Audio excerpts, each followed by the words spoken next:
A pair of Republican senators sounded an alarm Tuesday about President Trump's fitness for office and warned that his actions were degrading and dangerous to the country, an extraordinary breach that threatens his legislative agenda and further escalates the civil war tearing apart the Republican Party. Delivering an emotional speech from the Senate floor announcing that he would not seek re-election next year, Senator Jeff Flake, Republican Arizona, said Trump's behavior is dangerous to our democracy and summoned fellow Republican leaders to speak out about the president's conduct. It is time for our complicity and our accommodation of the unacceptable to end, Flake said. He added, politics can make us silent when we should speak, and silence can equal complicity. The charged remarks from Flake, a totem of traditional conservatism who has repeatedly spoken out about his isolation in Trump's GOP, came hours after Senator Bob Corker, Republican Tennessee, questioned the president's stability and competence, reigniting a deeply personal feud with the president. Corker, the chairman of the Foreign Relations Committee who also will not run for re-election, told reporters in assessing Trump's 9-month tenure, "I've seen no evolution in an upward way.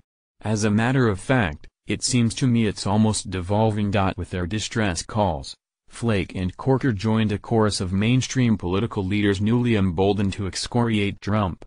Last week, former Presidents George W. Bush, a Republican, and Barack Obama, a Democrat, both indirectly rebuked Trump's deportment and warned of peril for the nation under his watch, as did Senator John McCain, Republican Arizona, who thundered about the rise of what he called half-baked, spurious nationalism. The raw candor from two retiring senators came on a day when Trump made a rare trip to the Capitol for an intended show of party unity, lunching privately with Republican senators to rally support for his plan to cut taxes. For a Republican Party that has been riven by internal turmoil for nearly a decade, the Flake-Corker rupture with Trump exacerbated the ferocious war between the party's seasoned leaders and its anti-establishment forces, now rallying under the banner of Trumpism.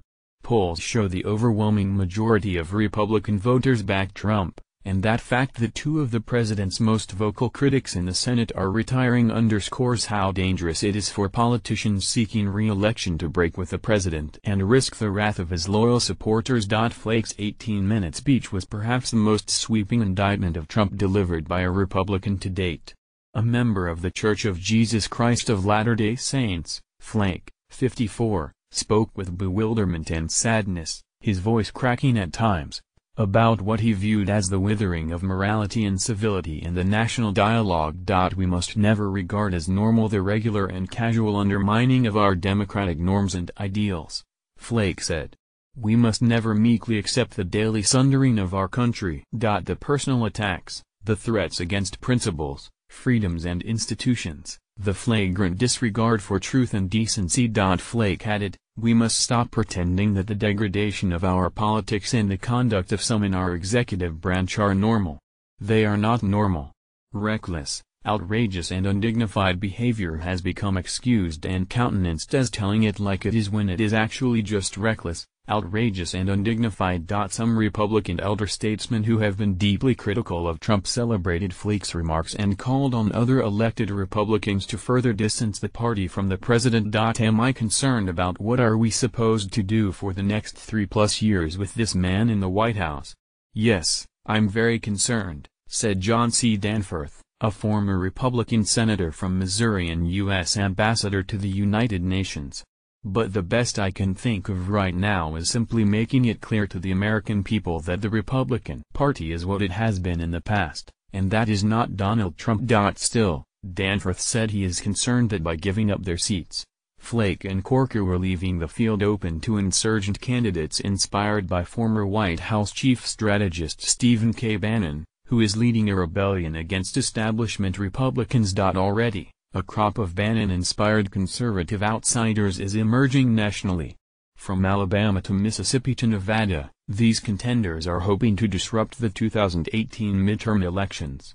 They could determine whether the GOP maintains its narrow majorities in both the Senate and House, and whether Senate Majority Leader Mitch McConnell RKY and House Speaker Paul D. Ryan Republican Wisconsin hold their leadership positions. Bannon claimed victory with Flake's departure.